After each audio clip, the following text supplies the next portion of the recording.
Stava camminando per tornare a casa quando ad un tratto si è trovata di fronte ad un uomo di circa 70 anni completamente nudo. Si stava avvicinando a lei, ma la giovane è riuscita a fuggire terrorizzata. È accaduto a Mogliano Veneto davanti alla scuola Stori.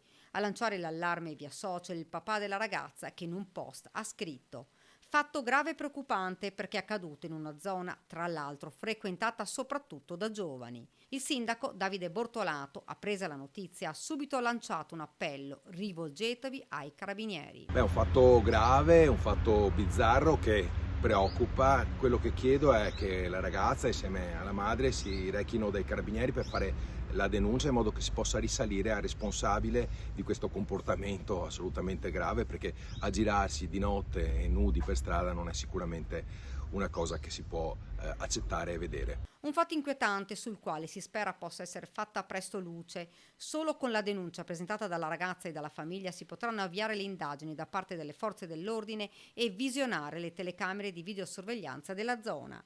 Questo per risalire e identificare l'uomo che si aggirava nudo di notte.